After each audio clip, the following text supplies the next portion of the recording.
કૃષ્ણ, જય માતાજી, હર હર મહાદેવ।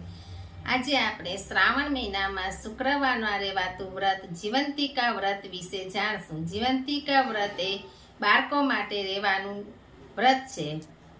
બાળકોના રક્ષણ માટે ઉમદા વ્રત એટલે જીવંતિકા વ્રત। આજે આપણે જીવંતિકા વ્રતનો મહિમા, પૂજા વિધિ, વ્રત ક્યારે કરવું, શું બધું જાણશું ને કથા વાર્તા જાણશું। જય જીવંતિકા માતે કી જય, હર હર મહાદેવ।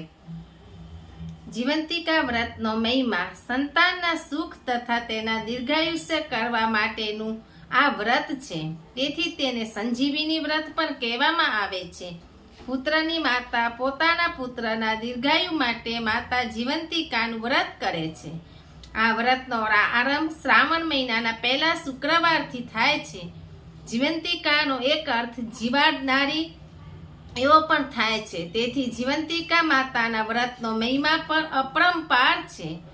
આ વ્રત સૌભાગ્યવતી સ્ત્રી તથા કુમારિકા બહેનો અને વિધવા સ્ત્રી પણ તેના પુત્રના સુખ તથા દીર્ઘાયુષ માટે કરી શકે છે। શુક્રવારનું વ્રત કરતી બહેનો પણ માતા જીવંતિકાનું વ્રત કરી શકે છે। તે દિવસે વ્રત કરતી સ્ત્રીએ સવારમાં વહેલા ઉઠી સ્નાન વગેરેથી પરવારીને 5 દિવેટ વાળો દીવો પ્રગટાવો। પછી ભક્તિભાવપૂર્વક જીવંતિકા માતાની પૂજા વંદના કરવી। આ વ્રત કરતી વખતે હંમેશા લાલ રંગના જ કપડાં પહેરવા જોઈએ। બીજા કોઈ પીળા કે વાદળી રંગના વસ્ત્રો કદી પહેરવા નહીં। ઘરમાં બીજા પહેરે તેનો વાંધો નહીં, પણ માત્ર વ્રત કરનારી બહેનોએ તો લાલ રંગના વસ્ત્રો જ ધારણ કરવા જોઈએ। આ છે જીવંતિકા વ્રતનો મહિમા। હવે આપણે જીવંતિકા વ્રતની પૂજા વિધિ શું છે તેના વિશે જાણશું, પછી આપણે કથા વાર્તા સાંભળશું। જીવંતિકા વ્રતની પૂજા વિધિ। વ્રતની પૂજા વિધિમાં સૌ પ્રથમ જીવંતિકા માતાનો ફોટો બાજોટ પર કે પાટલા પર પધરાવવાનો હોય છે। તેની સામે કંકુ, ચોખા, અબીલ, ગુલાલ, ફૂલ, અગરબત્તી, ધૂપ વગેરે રાખવા, નૈવેદ્ય ધરાવો। માતાજીને બધા અબીલ ગુલાલથી પૂજા કરવી। કંકુ તો ખાસ ચાંદલો કરવો, લાલ રંગ એમને બહુ જ પ્રિય છે એટલે લાલ કંકુથી તેમને ચાંદલો કરવાનો। આ બધી ચીજ વસ્તુ સામગ્રીમાં પણ મોટે ભાગે લાલ રંગની જ ઉપયોગમાં હોય છે। સાકરનો કંસાર બનાવો, પછી જીવંતિકા માતાની પૂજા અર્ચના કરવી અને સાકરનો કંસાર બનાવી માતાજીને નૈવેદ્ય ધરાવો અને માતાજીની આગળ પોતાનો ખોળો પાથરીને પોતાનાથી જાતે કે કોઈ ભૂલ થઈ ગઈ હોય તો તેની ક્ષમાયાચના માંગવી। સાચા મનથી કરેલી પ્રાર્થના માતાજી જરૂર સાંભળે છે અને પોતાના ભક્તોને તે હંમેશા સહાય પણ કરે જ છે। પરંતુ જીવનમાં ફરીથી કદી ભૂલ તેવી કરશો નહીં અને ભૂલ થાય તો માફી માંગી લેવાની। પુત્રવાળી બહેનોએ માતાને પ્રાર્થના કરીને કહેવું કે હે જીવંતિકા માં, તું જ જીવાડનારી છે, તેથી તું મારા બાળકોને તું તારા પોતાના સમજીને તેનું ડગલે ને પગલે દરેક પરિસ્થિતિમાં રક્ષણ કરજે। કુંવારી બહેનો પણ સારી યોગ્ય વરની પ્રાપ્તિ થાય એના માટે જીવંતિકાનું વ્રત કરી શકે છે। તેમને પણ માતાજીની શ્રદ્ધાપૂર્વક ભક્તિ કરવી જોઈએ। વિધવા બહેનો પણ તેમના પુત્રના દીર્ઘાયુષ્ય માટે જીવંતિકા માતાનું વ્રત કરે છે। તેમ કરવાથી તેના ઘરમાં સુખ સંપત્તિ અને સમૃદ્ધિમાં વૃદ્ધિ થાય છે। માતાજીને ધરાવેલો કંસાર પ્રસાદ સ્વરૂપે આખા દિવસમાં પોતે એક જ વાર જમી લેવો।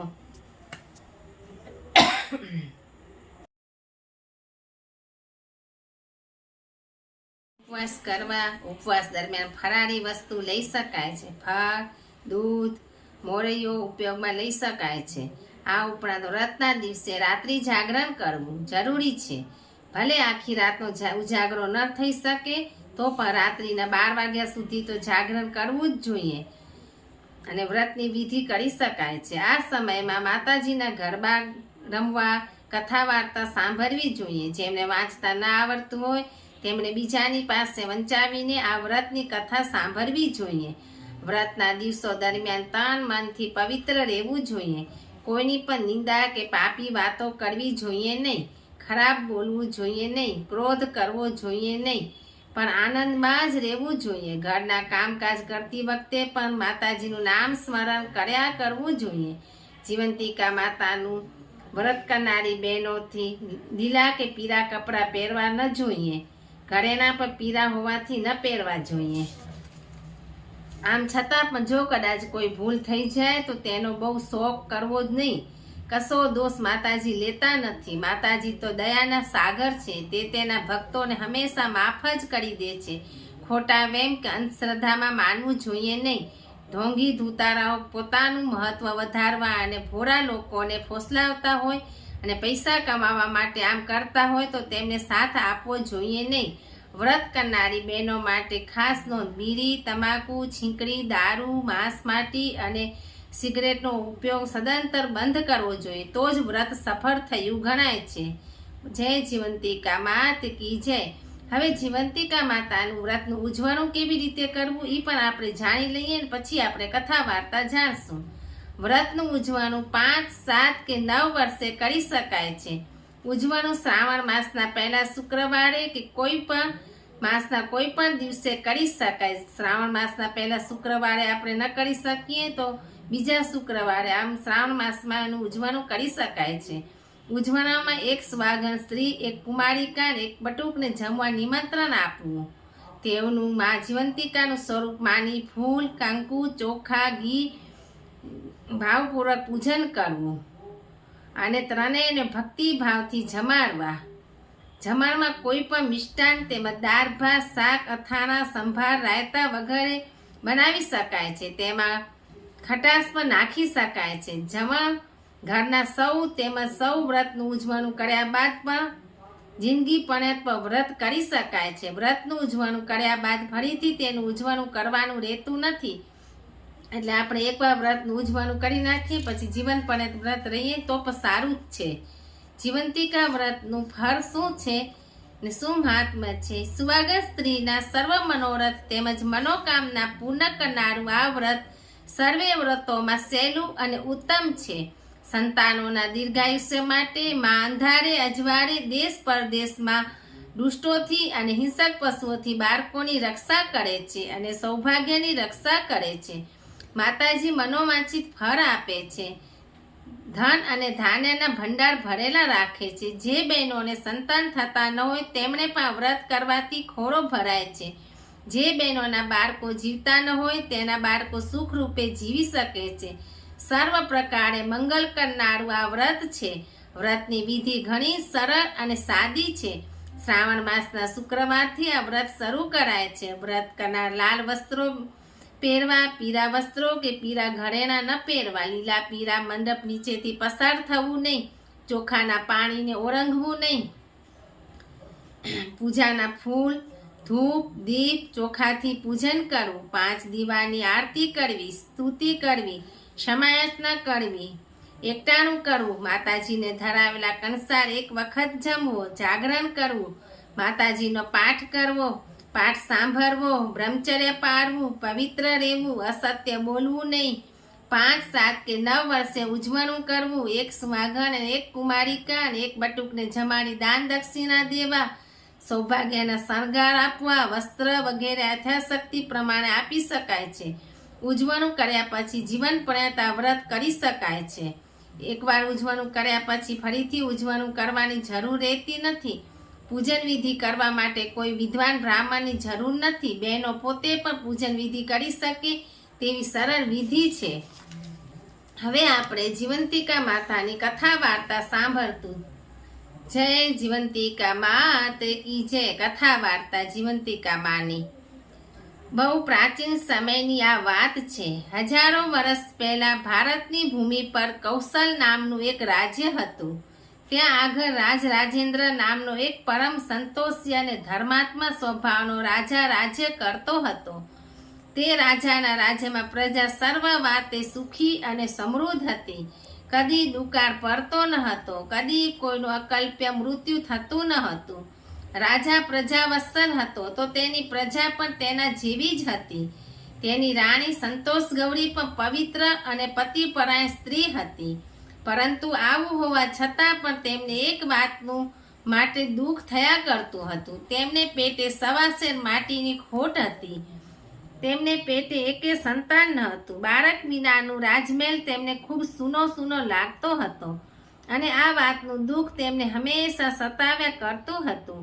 રાજા તો આખો દિવસ રાજના કામકાજમાં પસાર કરી દેતો હતો, પરંતુ રાણીનું તેનું એકલવાયું જીવન ભારે વસમું લાગતું હતું. આ રાણીની એક દાસી હતી. તે બહુ સબર અને બુદ્ધિશાળી હતી.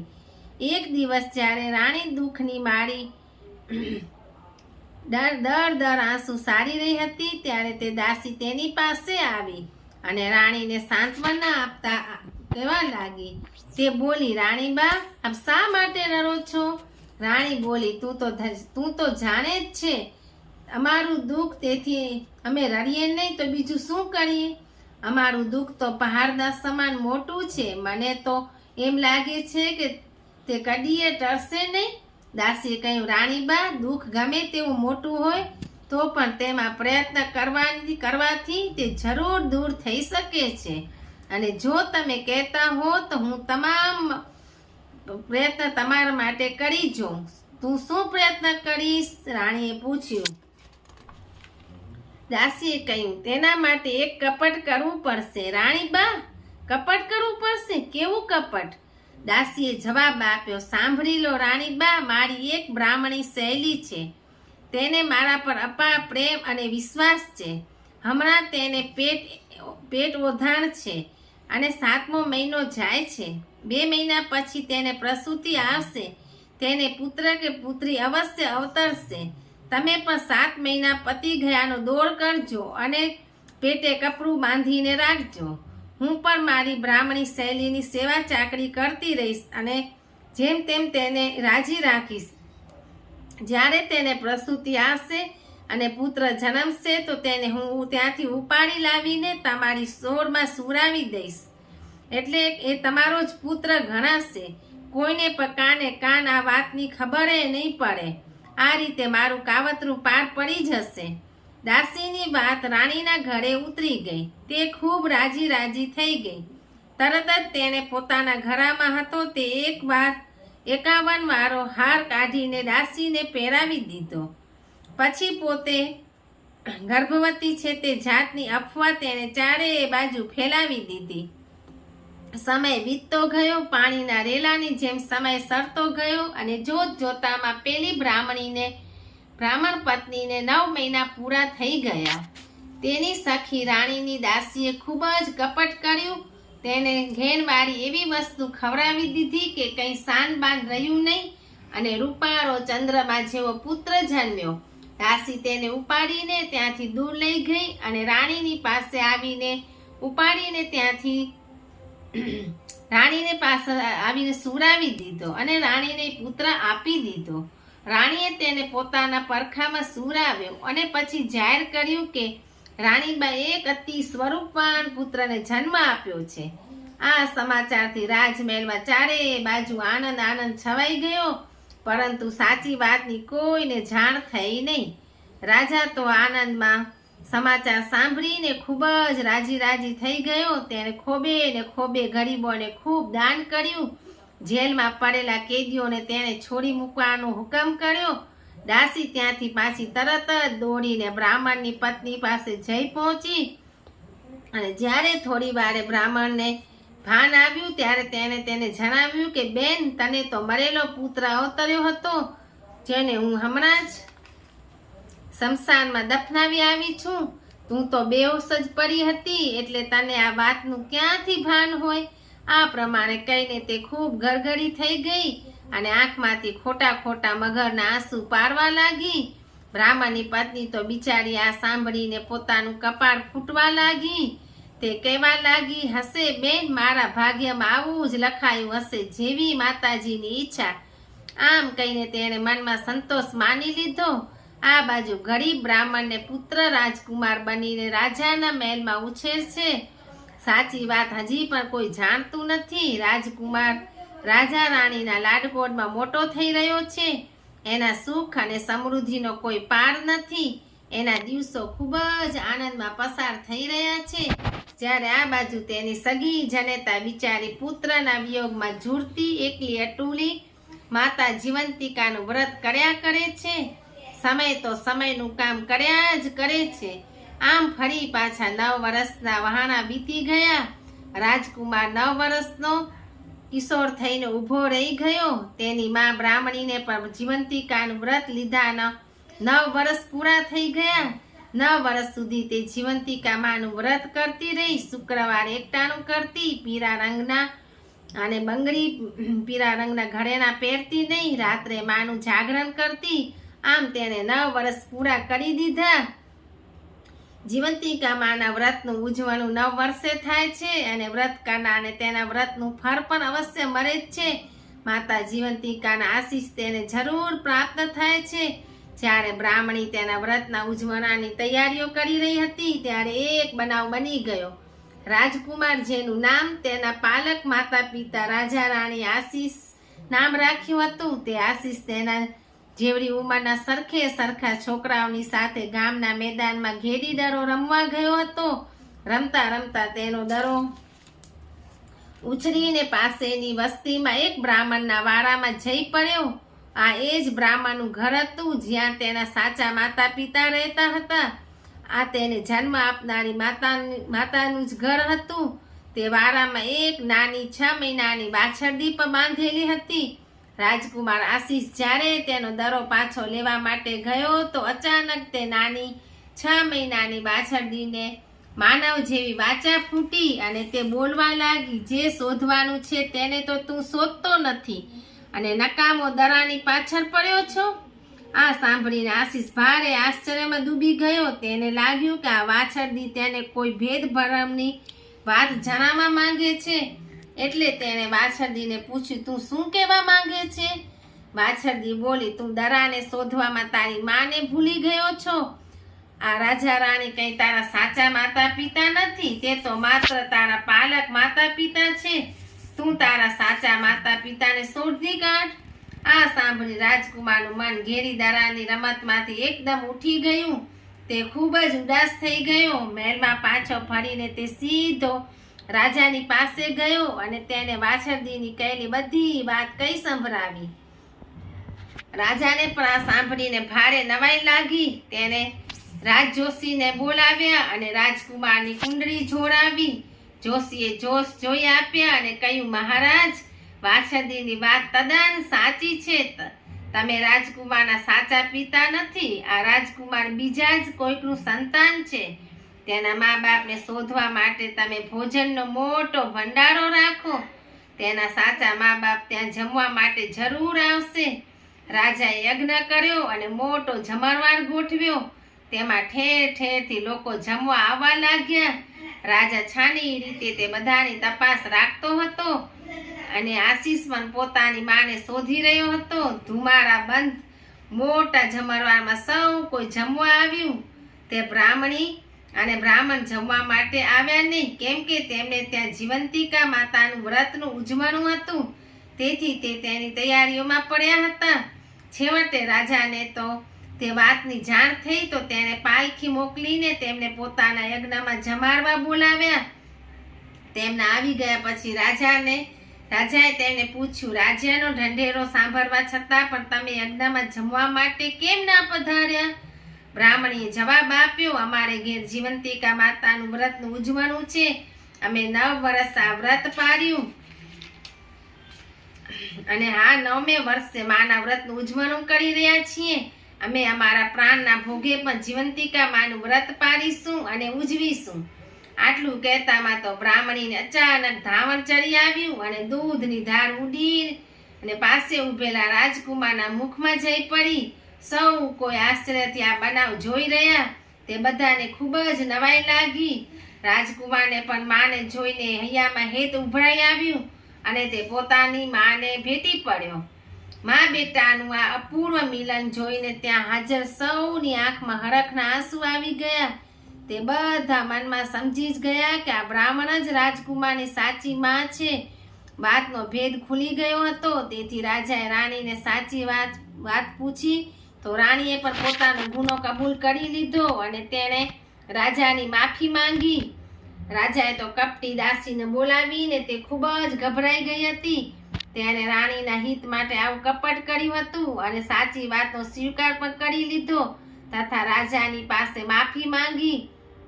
રાજાએ તે બેઉનો ન્યાય બ્રાહ્મણીને કરવા માટે કહ્યું તો બ્રાહ્મણી બોલી, રાજાજી, એમાં રાણીનો કે દાસીનો કોઈ જ દોષ નથી. આ બધો મારા ભાગ્યનો જ વાંક હતો. મારા ભાગ્યમાં જે હતું તે બની ગયું છે.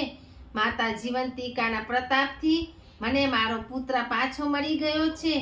માટે રાણીબાને કે દાસીને કોઈ જ સજા કરશો નહીં અને તેમને માફ કરી દેશો. રાજા રાજી થઈ ગયો. તેણે રાણી તથા દાસીને માફ કરી દીધા. ત્યાર પછી બ્રાહ્મણ બ્રાહ્મણી તેમના પુત્રની સાથે રાજમહેલમાં જ રહેવા લાગ્યા. બ્રાહ્મણ રાજા બન્યો અને બ્રાહ્મણી રાજમાતા બની ગયા.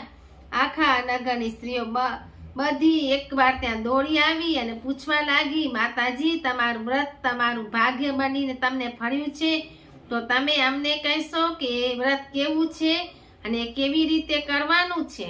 રાજમાતા બનેલી બ્રાહ્મણીએ તેમને જીવંતિકા માના વ્રતની વિધિ બધી સમજાવી. આ વ્રતનું નામ જીવંતિકા વ્રત છે. તે અતિ પવિત્ર વ્રત છે.